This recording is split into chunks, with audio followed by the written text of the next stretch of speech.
दोनों शहीद चंद्रशेखर आजाद अमर रहे, शहीद चंद्रशेखर आजाद अमर रहे, आजाद अमर रहे, अमर रहे, अमर रहे। महिला आरक्षण बिल पर प्रधानमंत्री जी का जो प्रस्ताव है उसका पत्र मुझे भी मिला है और महिला आरक्षण बिल के विरोध में कोई नहीं है। जब ये बिल प्रस्तुत किया गया था उस समय भी हम लोगों ने चिल्ला चिल्ला कर कहा था कि जो भी मौजूदा सीट है उसमें 33% आरक्षण दे दीजिए। उस वक्त सरकार तैयार नहीं हुई। आज भी वही स्टैंड आम आदमी पार्टी का है। 543 सीट में आप 33% आरक्षण दीजिए, तुरंत दीजिए, हम खुलकर आपका समर्थन करेंगे। लेकिन बगैर जनगणना के, बगैर डिलिमिटेशन के अगर आप महिला आरक्षण बिल के साथ कोई खिलवाड़ करने की कोशिश करेंगे तो पूरे देश के सामने आपको एक्सपोज करेंगे। आप 2011 की गणना के आधार पर सीटों की संख्या बढ़ाना चाहते हैं। ये तो महिलाओं का हक मार रहे हैं आप।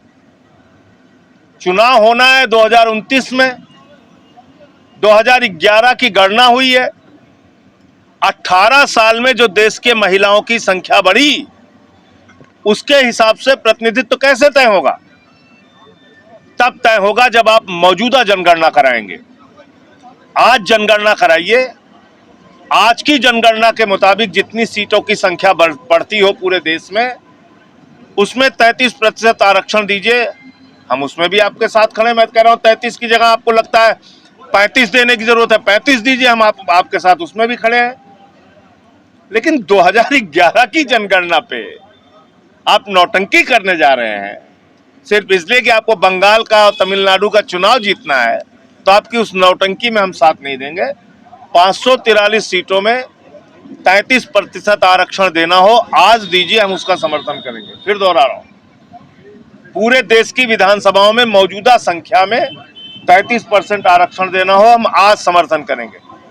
लेकिन अगर आप सीटों की संख्या में कोई घटाव बढ़ाव करते हैं तो उसके लिए जनगणना का होना आवश्यक है।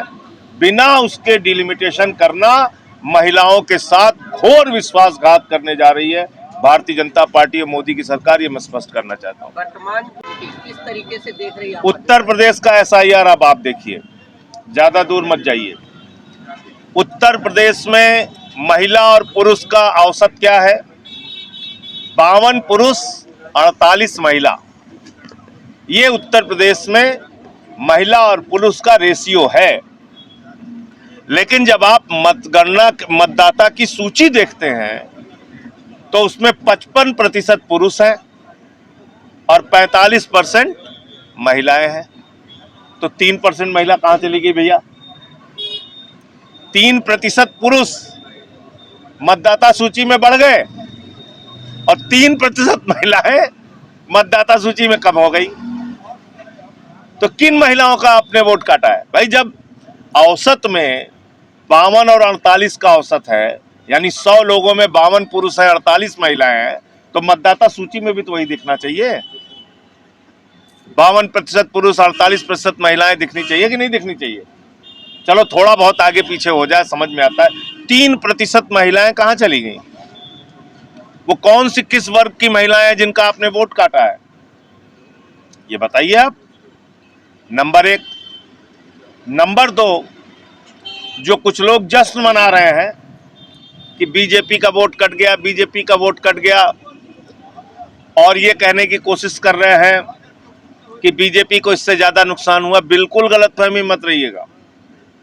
अभी वोट बढ़ाने का टाइम है। अब जो वोट बढ़ेगा वो भारतीय जनता पार्टी का तो वोट बढ़ेगा, लेकिन विपक्ष के लोगों का वोट नहीं बढ़ेगा, ये बात समझिए। तीसरी बात, उत्तर प्रदेश में योगी आदित्यनाथ जी सरकार के कर्मचारी, उन्होंने 2 लिस्ट तैयार की, एक नगर पालिका नगर निगम की और एक पंचायत के ग्राम पंचायत के चुनाव के लिए मतदाता सूची। दिसंबर में वो सूची जारी होती है तो वोटों की संख्या ग्रामीण और शहरी मतदाताओं की है 17 करोड़ 2 लाख। ध्यान से सुनिएगा, दिसंबर 2025 में सूची जारी होती है, मतदाताओं की संख्या उत्तर प्रदेश के ही योगी आदित्यनाथ के कर्मचारियों के द्वारा तय की गई 17 करोड़ 2 लाख। और जब उन्हीं कर्मचारियों ने जनवरी के महीने में विधानसभा की सूची जारी की तो उसमें मतदाताओं की संख्या है 12 करोड़ 55 लाख। 4.5 करोड़ मतदाता कहां चले गए भैया, कहां चले गए? तो एसआईआर, मैं पहले दिन से कह रहा हूं, एक बहुत बड़ा चुनावी घोटाला है। इस घोटाले के प्रमुख ज्ञानेश कुमार जी हैं, उनके नेतृत्व में ये चुनावी घोटाला पूरे देश में भारतीय जनता पार्टी के साथ मिलकर चल रहा है। अमेरिका इजराइल युद्ध चल रहा है, ईरान और पाकिस्तान नेगोशिएशन करा रहा है, तो क्या लगता है भारत की डिप्लोमेसी?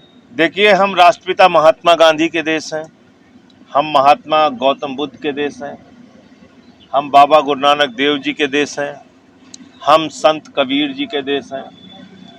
और शांति वार्ता कौन कर रहा है? पाकिस्तान जैसा आतंकवाद को पोषित करने वाला देश, वहां पे हो रही है शांति वार्ता। जहां पे लादेन को संरक्षण मिला था वहां हो रही है शांति वार्ता। तो ये भारत की और खास तौर से प्रधानमंत्री की ही खीखी वाली विदेश नीति का फेल्योर है। प्रधानमंत्री को ये समझना होगा कि ही खीखी विदेश नीति नहीं होती है, आपको अंतर्राष्ट्रीय स्तर पर अपनी ख्याति बनानी होती है अपने कर्मों से और अपने चरित्र से और अपने फैसलों से। जब आप हर जगह ढुलमुल रवैया अपनाएंगे और रूस से तेल खरीदने के लिए अमेरिका से परमिशन लेंगे तो दुनिया में आपकी क्या हैसियत है, इसका अंदाजा आप खुद से लगा सकते हैं। मैं देख रहा हूँ शांति वार्ता फेल हो गई तो कुछ लोग उस पर जश्न मना रहे हैं। आप मनाइए जश्न। अगर दुनिया में युद्ध चलता रहेगा तो उसका असर भारत में भी तो पड़ेगा। हार्मोज का समुद्री मार्ग बंद रहेगा तो तेल और गैस के दाम हिंदुस्तान में भी बढ़ेंगे, तो इसमें जश्न मनाने की क्या बात है? पूरी दुनिया इस समय पहल कर रही है युद्ध रुके, भारत को भी पहल करनी चाहिए युद्ध रुके। युद्ध रुकेगा तभी देश में महंगाई रुकेगी, युद्ध रुकेगा तभी देश में गरीब आदमी को राहत मिलेगी, युद्ध रुकेगा तभी गैस का दाम कम होगा, तेल का दाम कम होगा, युद्ध रुकेगा तभी बड़े शहरों से जो पलायन हो रहा है गरीब आदमी का, मजदूर का, वो पलायन रुकेगा। तो युद्ध के रुकने से कई प्रकार के फायदे हैं। इसलिए शांति वार्ता फेल हो गई, इसलिए यहाँ अंधभक्त और कुछ गोदी तथाकथित गोदी मीडिया के लोग जश्न मनाने का जो काम कर रहे हैं ये रुकना चाहिए। इससे आप बहुत कोई प्रतिष्ठा हासिल नहीं कर लेंगे।